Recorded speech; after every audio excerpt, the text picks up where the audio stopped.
Hello friends, welcome back to my channel Bongjoyshree. কেমন আছো তোমরা সবাই? আশা করছি সবাই ভালো আছো। আমি ভালো নেই, বাট তারপরেও আমাকে আসতে হলো। অনেক হয়েছে। একটা কথা আছে না, যে ছবল মারতে না পারো অন্তত ফোনাটা তুলবে, তো সে ফোনা তুলতে আসলাম। কি সঞ্জয় দা, কিছুদিন ভিডিও করছি না বলে খুব বলেছো? হ্যাঁ,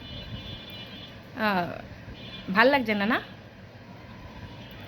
ঝগড়াঝাটি, অশান্তি, খিস্তা খিস্তে চাইছো? এটাই বলবো ভেবেছিল। ইয়েস, এটাই বলবো দালাল ভেবেছিল।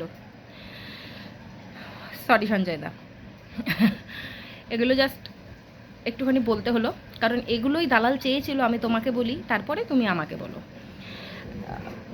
তো দালালের ভিডিও মাঝে মধ্যে দেখি, কারণ ও তো ইদানিং আমাকে আর সঞ্জয় দাকে নিয়ে একটু বেশি বেশি কন্টেন্ট করছে। তো ওর খুব জ্বালা, কেন মন্দিরা আমাকে বোন বলেছে, তার ফলে ওর সম্পর্কটা একেবারে শেষ হয়ে গেছে। তো সেই জন্য ওর খুব জ্বালা।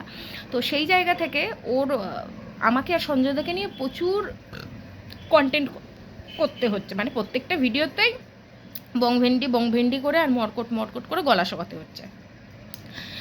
তো সেদিনকারের একটা ভিডিও ভাগ্যিস দেখেছি, যার জন্য জানতে পেরেছি যে তার একটু জল খেয়ে নিই।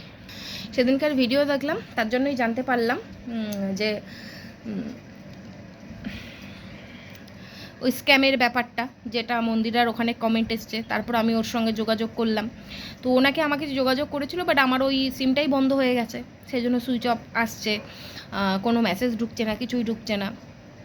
তো সেই জন্য একটা মিসআন্ডারস্ট্যান্ডিং হয়েছে, সেটা ক্লিয়ার হয়ে গেছে, ও রিফান্ড পেয়ে গেছে, ব্যাস।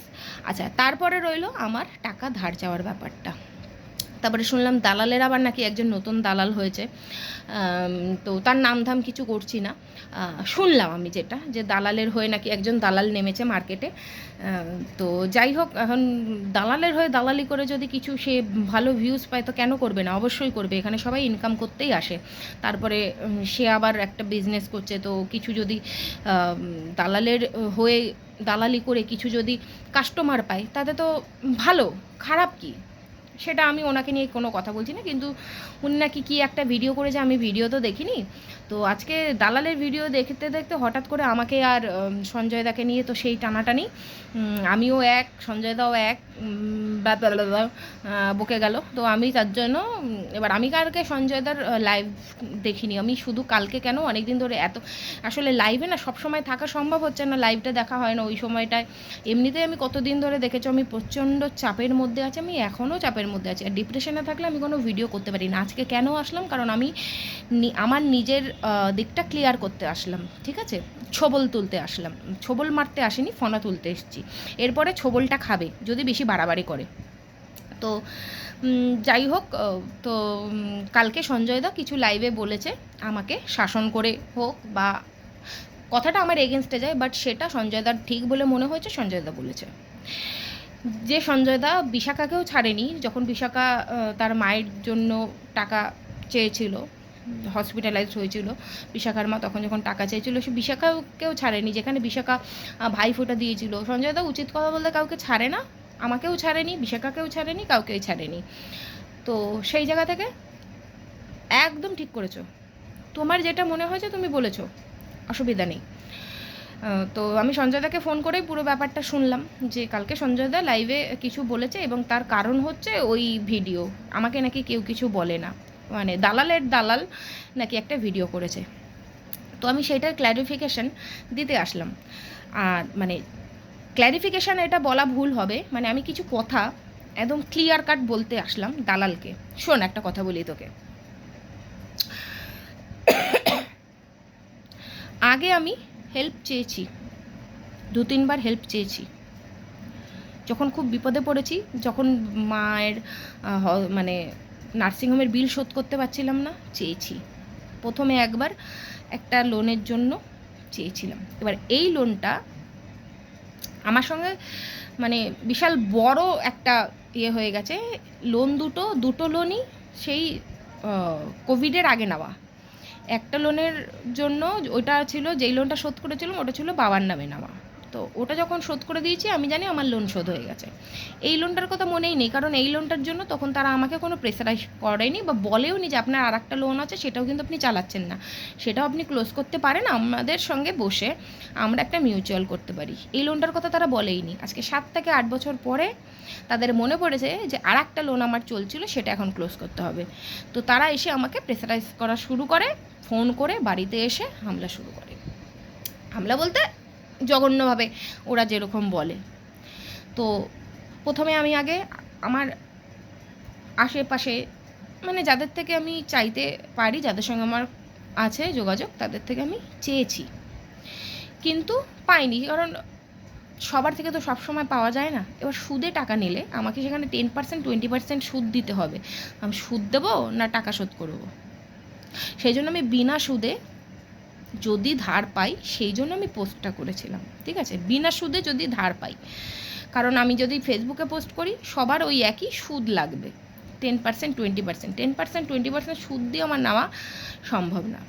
সুতরাং আমি আগে 2 মাস ধরে সবার জায়গায় ঘুরে ঠোকর খেয়ে বাড়িতে প্রতিনিয়ত ওনাদের ফোন কবে দিচ্ছেন, কি করছেন, এই ওই জানে, যারা লোন নিয়েছে যদি দিতে না পারে তারা জানে যে কীরকম ধরনের ব্যবহার ওরা করে। তো যখন কোথাও পাইনি আর সুদ আমার দেওয়া সম্ভব না, তখন গিয়ে আমি পোস্ট করেছি। কারণ কেউ যদি বিনা সুদে আমাকে ধার দিত, তাহলে আমি প্রত্যেক মাসে আমার 2,000 টাকা করে আমার সম্ভব ছিল দিয়ে ক্লিয়ার করা। তো 10,000 টাকা যদি আমি ধার পেতাম, আমি প্রত্যেক মাসে 2,000 টাকা করে দিলে আমার 5 মাসে ধার মিটে যেত। এই ভেবে কিন্তু আমি পোস্টটা করেছি।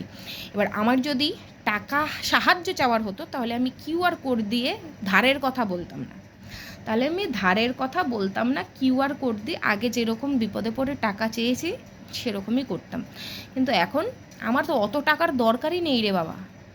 আমার 30, 40, 50,000 টাকা তো দরকার নেই, আমার 12,500 টাকার দরকার, যেটা আমি 5 মাসে 2,000 টাকা করে দিলেও শোধ হয়ে যাবে। কিন্তু আমি সুদ দিতে পারবো না, কারণ যদি আমি 20% সুদ দিতে যাই, তাহলে সুদ দিতে গিয়ে আমি শেষ হয়ে যাব।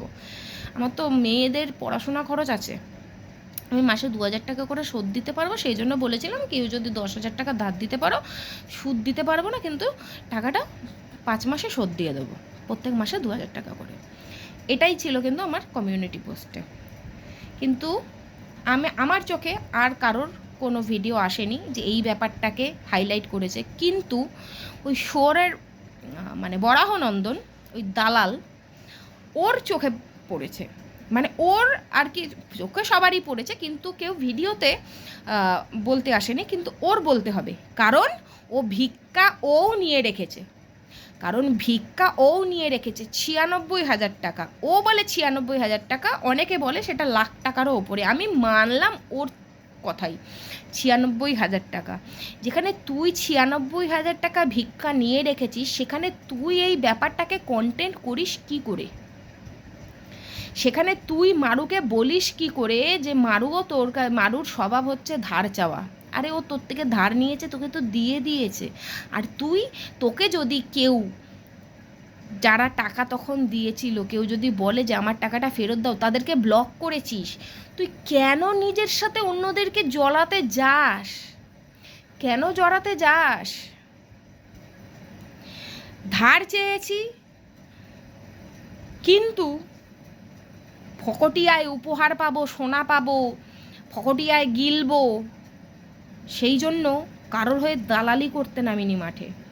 Mind it. ওর খুব জ্বালা, ও ভাবছে ওকে সরিয়ে আমি এখন মন্দিরার কোলে উঠে বসে রয়েছি, বা মন্দিরা আমার কোলে উঠে বসে রয়েছে, হয়তো মন্দিরার সঙ্গে আমার যোগাযোগ রয়েছে। তোর মতন ওই গলায় সোনার পট্টি বেঁধে দালালি করার আশা আমার নেই, ওই গিফটের লোভে দালালি করার আশা আমার নেই, বুঝলি তো? প্রবলেমে পড়লে ধার চেয়েছি, সেটা নিয়ে সঞ্জয়দা বলেছে ঠিক আছে, কারণ সঞ্জয়দা তার লাইফে নিশ্চয়ই প্রবলেম আছে, অবশ্যই আছে, কিন্তু সে কোনোদিনও সোশ্যাল মিডিয়ায় এসে কারোর কাছে ধারটুকুও চায়নি। সে বলে আমি মাথা পেতে নেব, যে সে পছন্দ করে না, সে বোন হিসাবে আমাকে শাসন করতেই পারে, যেমন বিশাখাকেও করেছিল। সে প্রোটেস্ট করে, সবার হয়ে প্রোটেস্ট করে, তাই আমি তারটা মাথা পেতে নিতে পারি যে তুমি অবশ্যই প্রোটেস্ট করবে, কারণ সে কখনো নিজের সিদ্ধারা বিক্রি করতে হেল্প চাইতে সোশ্যাল মিডিয়া আসেনি। কিন্তু তুই তুই বলিস কি করে? তুই কন্টেন্ট বানাতে হয় বানাচ্ছিস, তুই চাইছিস কন্টেন্ট আমার সঞ্জয়দার মধ্যে ক্যাজরা লাগুক, দীপ্তিদি সঞ্জয়দার মধ্যে ক্যাজরা লাগুক, রিম্পা সঞ্জয়দার মধ্যে, মানে সঞ্জয়দার সঙ্গে কারোর সঙ্গে একটা ক্যাজরা লাগুক, মাঝখান থেকে তুই লাভের গুড় মানে বলে না পিঁপড়ায় খায়, তুই সেরকম লাভ, কারণ কন্টেন্ট তো পাচ্ছিস না। বিবিকে নিয়েও তো তোর কন্টেন্ট করার মতন সেরকম কিছু নেই, দিচ্ছে না তো তোকে, দিচ্ছে না, যার জন্য এখন ওর বিজনেসে হাত দিয়েছিস। সে কোথা থেকে মাল তোলে, কি ব্র্যান্ডের মাল তোলে, মানে তুই এত হারামির বাচ্চা, তোর বাপ হারামখোর, কোথা থেকে যে চোরের মেয়ে হয়ে অন্যকে কি করে তুই কথা বলিস? তুই নিজে ভিক্ষা তুলেছিস 96,000 টাকা, তুই নিজে বলেছিস মুখে 96,000 টাকা, তারপরেও তুই আমি ধার চাওয়াতে তোর প্রবলেম, মারু তোর কাছে ধার চাওয়াতে তোর প্রবলেম। তুই নিজের দিকে একবার তাকিয়ে দেখেছিস? আর কাউকে দালালি করতে নামাবি তাকে আগে বল যে ভাই তুমি আমার হয়ে দালালি করতে নেমো না, কারণ আমিও এই কাজটা করে রেখেছি, সুতরাং আমার কারোর দিকে আঙুল তোলা সাজে না। ও তো ধার চেয়েছে, আমি তো 96,000 টাকা জাস্ট মানে এমনি ব্যাংকে লুটে নিয়েছি সাহায্যের নাম করে। কি করেছিস, কি করেছিস ওই টাকা লুটে?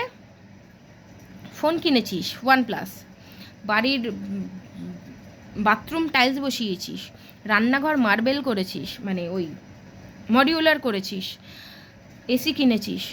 আমি দেখ যেখানেরটা সেখানেই পড়ে রয়েছি, আমি যেখানেরটা সেখানেই পড়ে রয়েছি। যখন হেল্প মানে খুব দরকার ছিল চেয়েছি, কিন্তু ততটুকুই নিয়েছি যতটুকু আমার দরকার ছিল। তোর মতন মানুষকে লুটে নিয়ে ব্যাংক ব্যালেন্স করে মাথার উপরে ছাদ দিইনি। দেখে নে, টালি ছিল, আজও টালি আছে। রান্নাঘরটা দেখ, ঠিক আছে, যেরকম ছিল সেরকমই আছে, কোথাও মানে নতুন করে কোনো ইনোভেশন করিনি, কারণ আমি সেই জন্য টাকা তুলিই নি। আমার এই টাকাটা ধার চাওয়ারও দরকার ছিল না, আমার লাইফটা ভালোই কেটে যাচ্ছিলো। মাসের শুরুতে যথেষ্ট পরিমাণ ভালো খাওয়া দাওয়া করি, যদি শেষের দিকে না থাকে সিদ্ধ ভাত খাই, কেউ তো দেখতে আসছে না। কিন্তু এই যে একটা লোনের চাপ, আজকে 7-8 বছর পরে তারা এসে হুট করে মানে এমনভাবে প্রেশারাইজ করছে, তার জন্য ভাবলাম যদি ধার পাই, কারণ তাদেরকেও বলেছিলাম মান্থলি 2,000 টাকা করে দিয়ে শোধ করে দেবো, কিন্তু 2,000 টাকা দিয়ে শোধ করলে তারা বলছে পুরো লোনটা শোধ করতে হবে 25,000 টাকা, তারপরে 10,000 টাকা সুদে হয়ে গেছে, 34,000 টাকা শোধ করতে হবে। বুঝেছিস? সেই জন্য মাসে মাসে মাসে মাসে দিলে আমাকে 34,000 টাকা শোধ করতে হবে, একবারে দিলে আমাকে 12,500 টাকা দিতে হবে।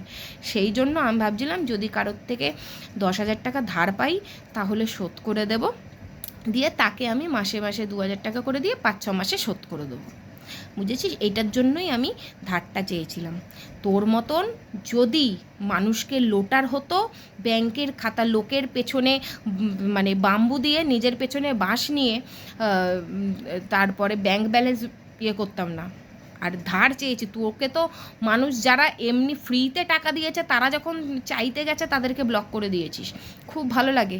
কি করে মারুকে বলিস ধার চাওয়ার কথা, তুই যেখানে নিজে মানুষকে লুটে রেখে দিয়েছিস? কি করে বলিস? তোর লজ্জা শরম কিছু নেই না?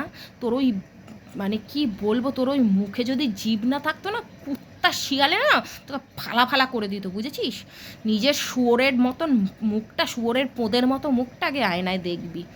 খুব চুলকাচ্ছে বল, পুরো কন্ট্রোভার্সি জগৎটা তোর এগেনস্টে, কার সঙ্গে কাকে লাগাবি? তুই আমাকে মনে করাচ্ছিস সঞ্জয়দা আমাকে আমাকে আমার মেয়েদেরকে কি বলেছিল? মিটে গেছে, তোর জন্য বলেছিল, তোর হয়ে তখন সঞ্জয়দা মানে তোর হয়ে প্রোটেস্ট করছিল, আমি মহলের হয়ে প্রোটেস্ট করতাম।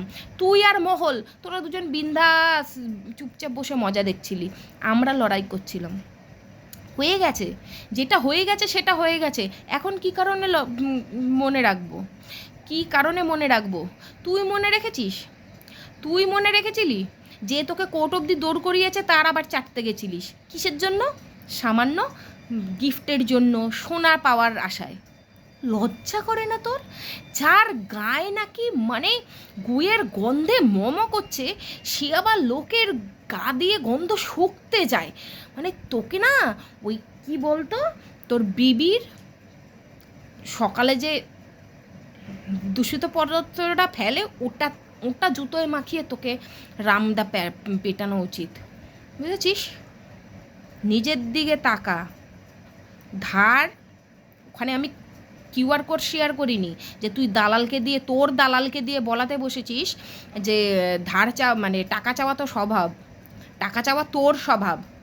কখনো গিফটের আশায়, কখনো মানে লোকের পেছনে লেগে, পেছনে হুড়কো নিয়ে সেই হুড়কো বার করার নাম করে টাকা তুলে রাতারাতি OnePlus চলে আসছে, মডিউলার কিচেন হয়ে যাচ্ছে, বাথরুমে টাইলস বসে রাখছে। তোর এই নতুন দালাল কি অন্ধ? মালকিনের হয়ে ঘেউ ঘেউ করতে বসেছে, জানে না মালকিন কি করে রেখেছে? এই দালালের প্রবলেমটাই হচ্ছে সঞ্জয় দার সঙ্গে আমাকে কি করে বেরোবে। ও তুই আমাদের পুরনো কথা মনে করাস, তোর মনে আছে তুই রিম্পার ছেলেকে কি বলেছিস, তারপরে ওর সঙ্গে ভিডিও কল করেছিস, তোর লজ্জা করে না? তোর তখন মনে পড়েনি ওর বাচ্চা দুটোকে দেখেছে, এই ফুটফুটে বাচ্চা দুটোকে নিয়ে তুই কি বলেছিস? শালা হারামির বাচ্চা, চোরের বাচ্চা, চোর, আবার বড় বড় কথা বলে। তোর বাপ তো চশমার দোকান দিয়ে নাকি চুরি করে ওখান থেকে লাত খেয়েছে, তারপর তুই বড় বড় কথা বলিস কি রে লোককে? ধার চেয়ে ধার শোধ করে দেওয়া আর লোকের পেছনে লেগে। আমি তো তাও তোকে 10 টাকা দিয়েছিলাম, আমি তাও তোকে 10 টাকা তখন দিয়েছিলাম। তুই তুই তো চাইলে এখন পারতিস যে 10,000 টাকা ধার দিতে, দিয়েছিস, কিন্তু ওটাকে নিয়ে কন্টেন্ট করতে বসে গেছিস। আর দেখ, কারোর খেয়ে দে কাজ নেই, কারণ সবার কাছে কন্টেন্ট আছে, তোর কাছে কন্টেন্ট নেই। তোর কাছে কন্টেন্ট নেই, না এখন দালালি করতে পারছিস, না এখন বেশি কিছু বলতে পারছিস, কারণ গলার টুটিটা বন্ধক দিয়ে রেখেছিস সবার কাছে, সব দিদিদের কাছে গলার টুটি বন্ধক দিয়ে রেখেছিস। চেপে ধরলেই তোর মামি মোয়ে মোয়ে সব বেরিয়ে যাবে, বুঝেছিস?